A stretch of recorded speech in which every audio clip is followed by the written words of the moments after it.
Well, good afternoon, everyone. It's a privilege to be here with all of you today. Thank you to the Royal Venetian. The team here is great, and the food is always on point. And a huge thanks to the Aurora Chamber of Commerce. Allison, you and your team do so much to support and unite our community. Let's give them a round of applause, shall we, everyone?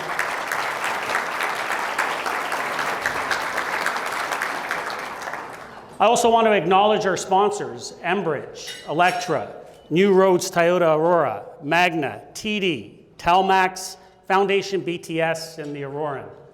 All of your support makes this event possible, so thank you very much.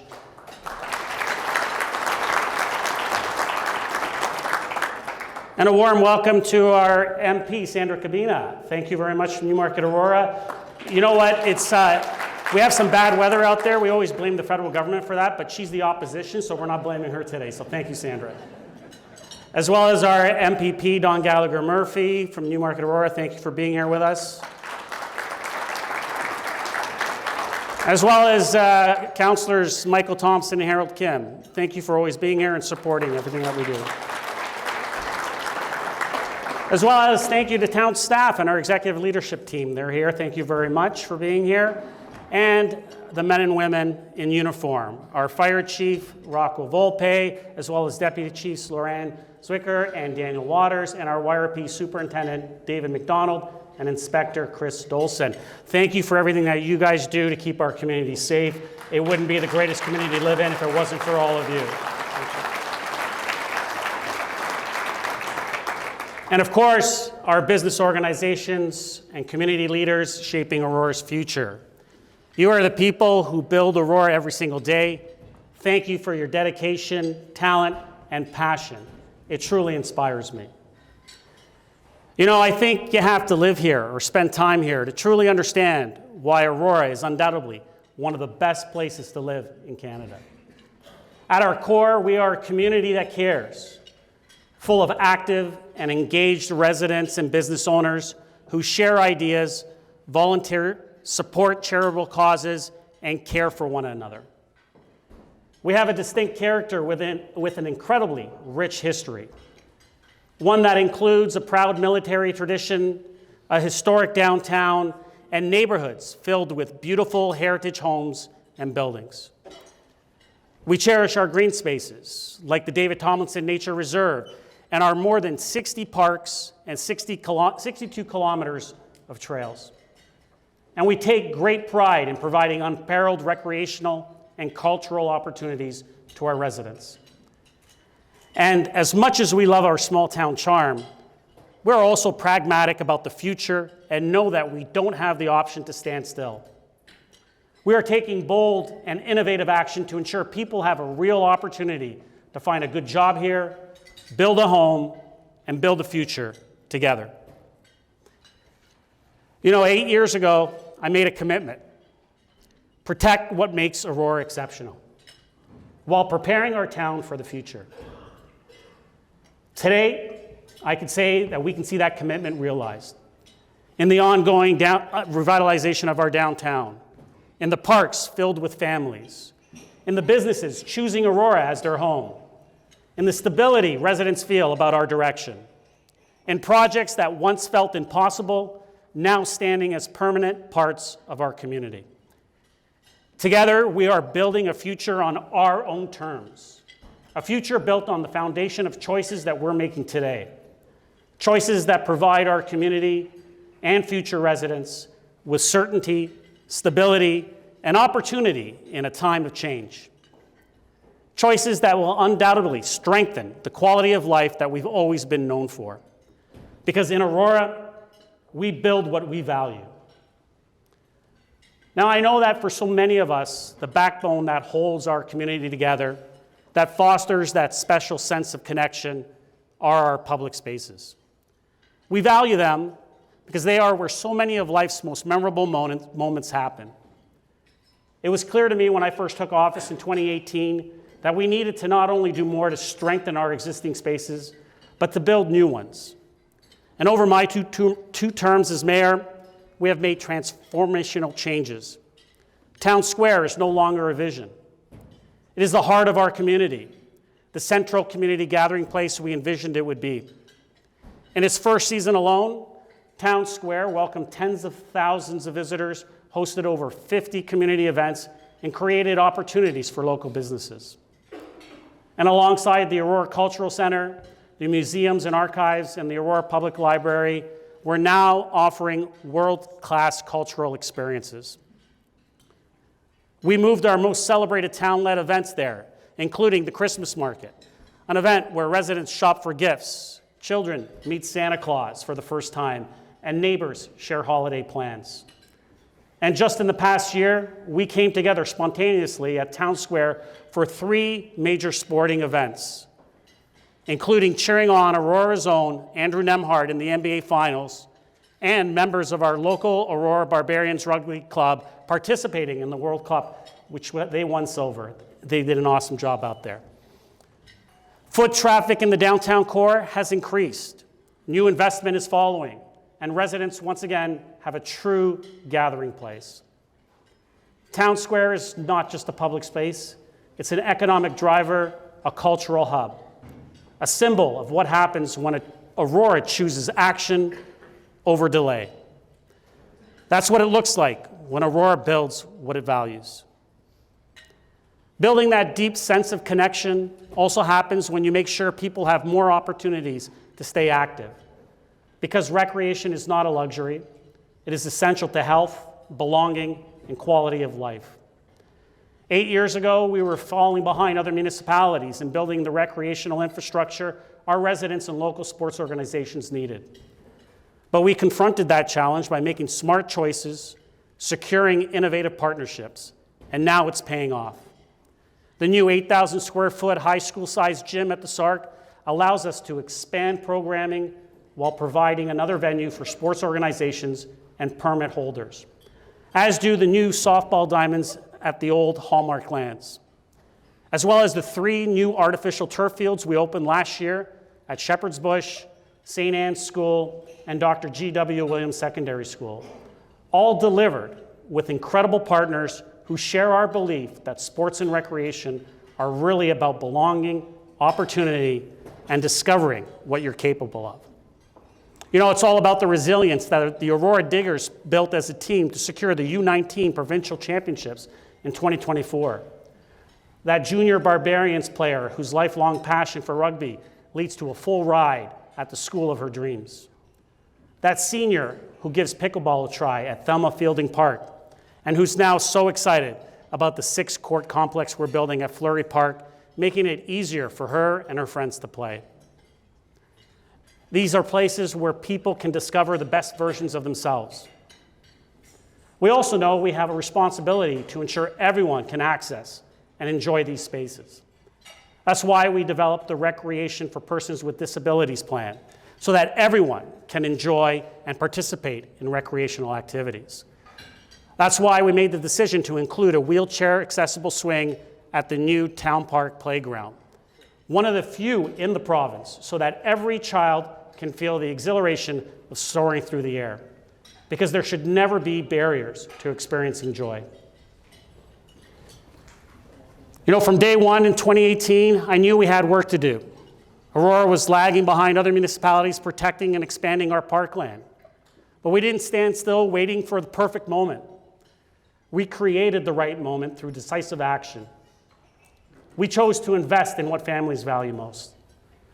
We've made numerous upgrades to many of our parks, playgrounds, and trails, connecting neighborhoods and promoting active living. We opened Highland Gate Central Park in 2023 and John Abel Park in 2024. We also secured 28 acres of land to build new green spaces, the largest acquisition that we've made in a generation. That's not accidental growth, that's intentional leadership. These new lands include a 16-acre property on the west side of Yonge Street, just north of Woodhaven, and the 4-acre site of the former George Street School, along with 2 properties on Henderson Drive. Now, I couldn't be prouder how the community came together to stop development on those 2 properties so that we could save Henderson Forest and protect several endangered species and a variety of rare trees. And because of that united front, we're now preserving the natural woodlot for the community to enjoy. Just like our incredible work developing and expanding the David Tomlinson Nature Reserve, protecting the Henderson Forest is a clear example of how, in Aurora, we build what we value, facing challenges head on. Those kinds of decisions have also helped us expand our tree canopy from 28% a decade ago to over 34% today. And we're now well on our way to reaching our target of 40% by 2035.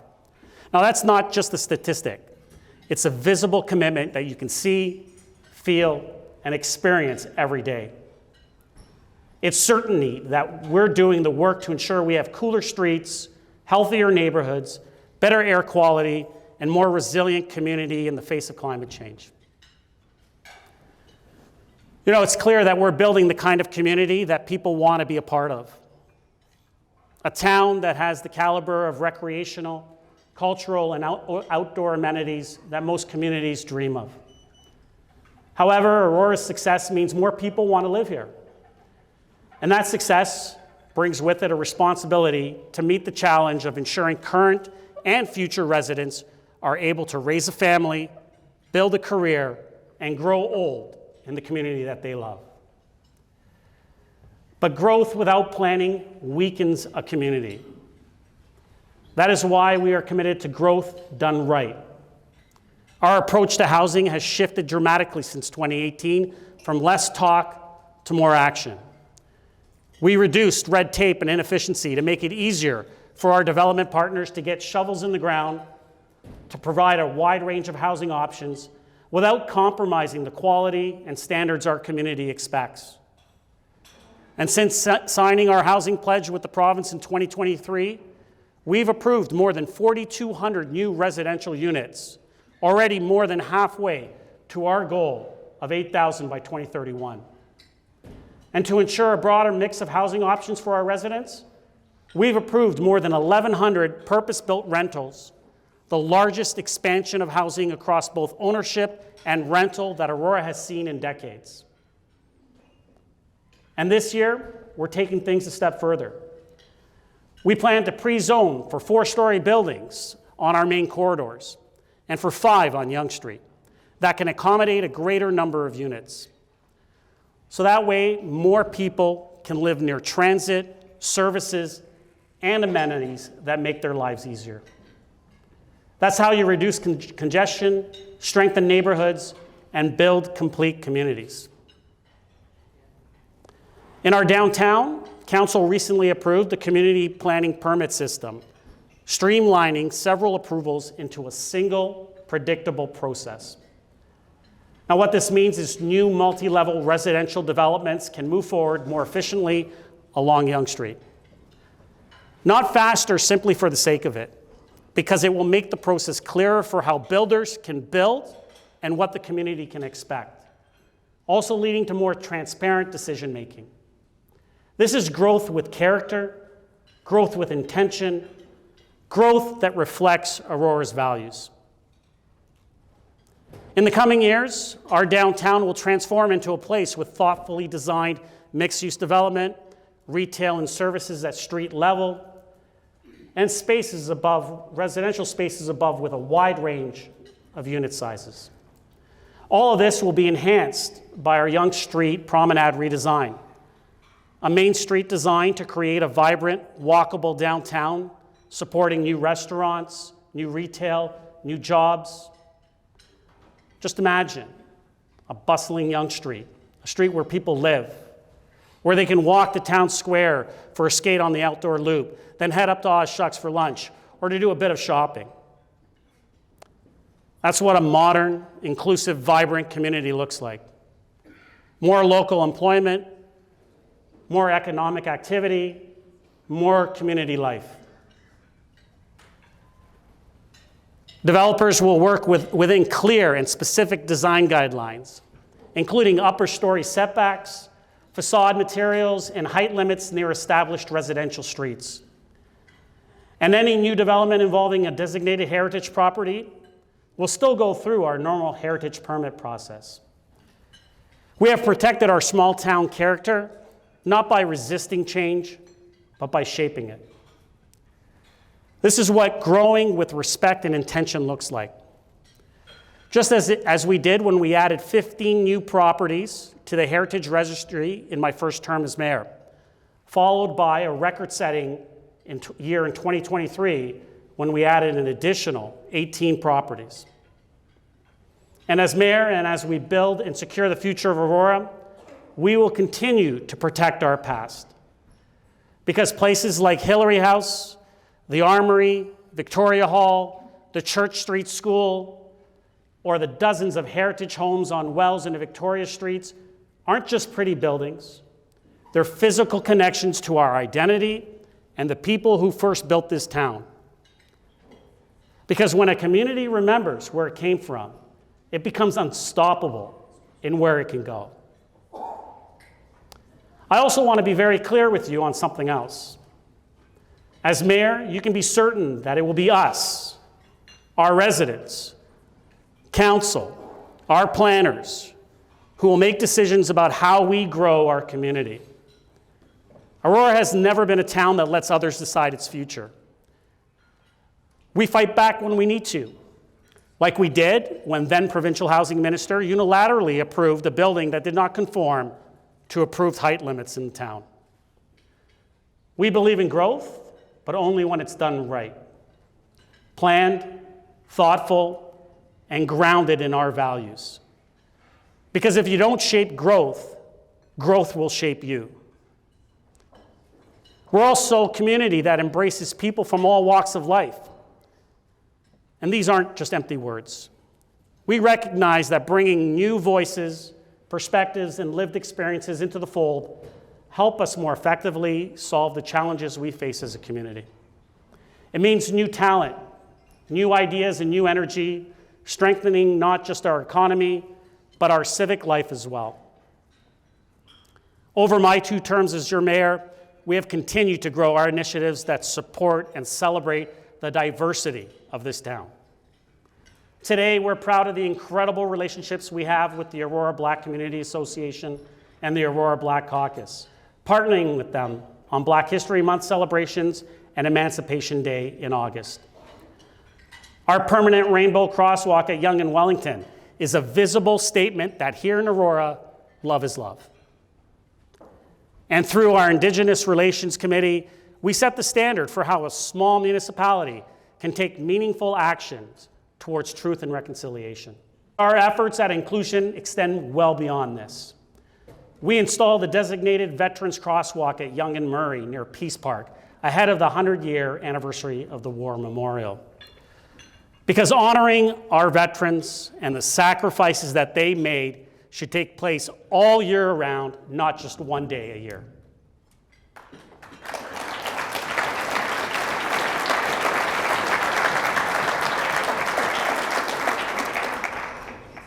And as our population grows, so does the need to ensure older residents remain active, engaged, and connected, because they are the foundation of our community. That's why we launched our virtual senior center, providing daily online programming and new ways to stay connected.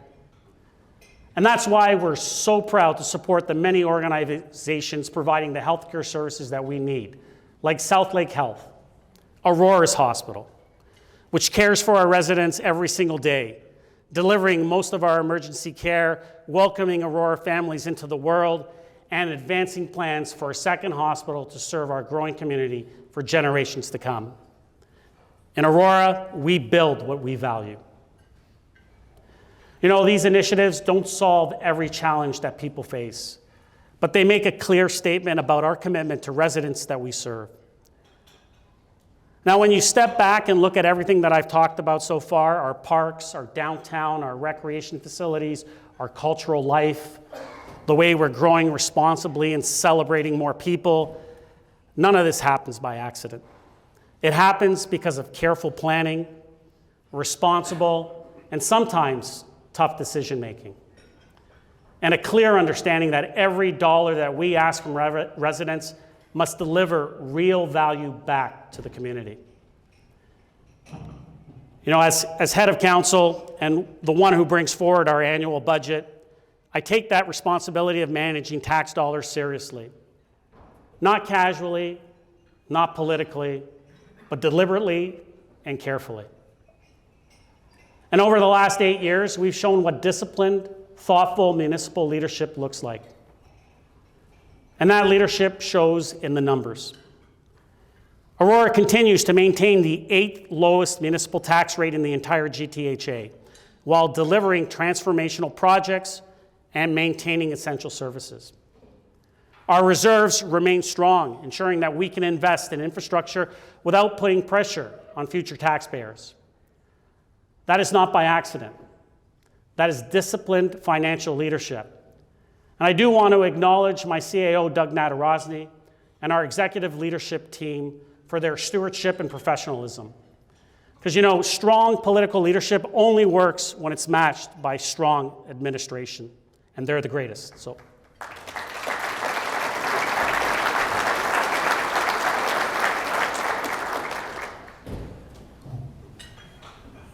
You know, being responsible with tax dollars has allowed us to deliver all the transformational projects that I've spoken about while still protecting basics that residents rely on every day.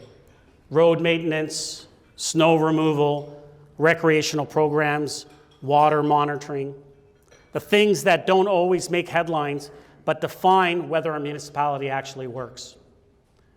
And we've done this while keeping tax increases close to the rate of inflation year after year. And these modest increases have also allowed us to support key community partners that add real value to the daily lives of every Auroran. The Aurora Cultural Center, the Aurora Public Library, the Aurora Sports Hall of Fame, and the Aurora Historical Society. It's allowed us to support Central York Fire Service so it could open its new headquarters in 2022, ensuring that our firefighters have the facilities and resources they need to keep our community safe. Because we won't take shortcuts when it comes to public safety. These are intentional choices, just as I made the choice to resist calls to gut our capital funding and rating reserves for a tax freeze in this election year budget. Why? Because a tax freeze is basically asking the town to take out a payday loan, borrowing from reserves today, then paying back with interest in later years. We've seen what happens when municipalities chase short-term decisions like tax freezes. They end up deferring maintenance, canceling projects, and letting infrastructure fall behind. And in the end, residents and businesses pay more, not less. And I'm not prepared to let that happen. Aurora residents deserve honesty and accountability, especially in decisions that affect the immediate and long-term financial health of our community. Freezing taxes doesn't freeze costs.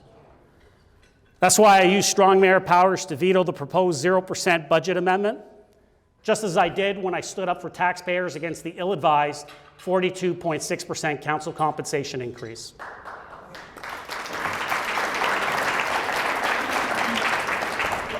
You know, Aurora is in a strong financial position today because over the past 8 years, we've made thoughtful, disciplined decisions focused on long-term stability rather than short-term gain. That approach to fiscal management was tested during the pandemic, one of the most difficult periods municipalities have faced in a generation. Yet despite the challenges, we protected essential services, supported our community, and managed our finances responsibly. And we did so without dramatic tax spikes or compromising our long-term financial stability. And because of our prudent financial management, we're now able to introduce forward-thinking programs, like a first-time water leak forgiveness program that protects residents from being penalized for a one-time unexpected water leak beyond their control, while also exploring ways that we can better support first-time home buyers. Because good financial management doesn't just allow you to prevent problems, it creates options. You know, at the same time, I'll continue advocating for fairness in how municipalities are funded, because I won't allow the cost of growth to fall on existing taxpayers alone.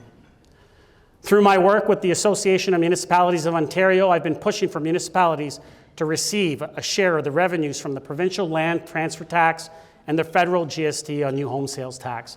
Not a new tax, just a redistribution of the taxes that already exist. Municipalities should be getting their fair share. Because if municipalities are expected to build the infrastructure growth that requires, we need access to the fiscal tools that make that possible.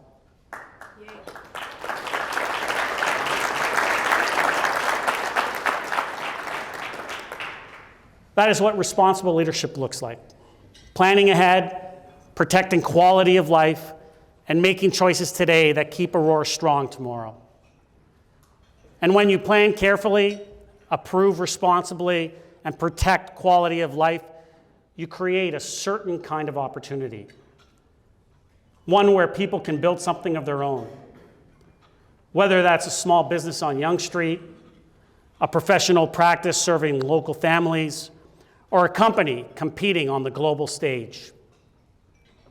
You know, I want to thank many of you here today for providing the services and amenities that make everyday life here easier and better, for creating good quality jobs, for supporting local causes and organizations that care for our residents, and for helping make life in Aurora not just possible, but special. You know, in last year alone, we've welcomed so many amazing new businesses. Everything from wellness centers like Bijoy's Physio and Pilates, great restaurants like Dickey's Barbecue Pit, and marketing firms like Social and Stilettos. You know, I want everyone to join me in welcoming these great entrepreneurs and the many others we welcomed this past year.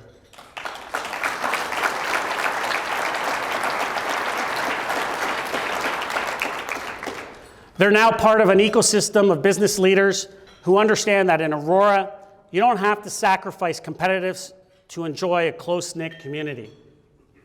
We see that the same strength reflected in our larger employers as well. Companies like Magna, Kirchhoff Automotive, Desjardins, Bulk Barn, and Genpack LP. And also on those who become leading innovators in their fields. Skinopathy, Megalab, Covaterra, and Bosda. All businesses that are competing nationally and internationally while continuing to call Aurora home. That's amazing, folks.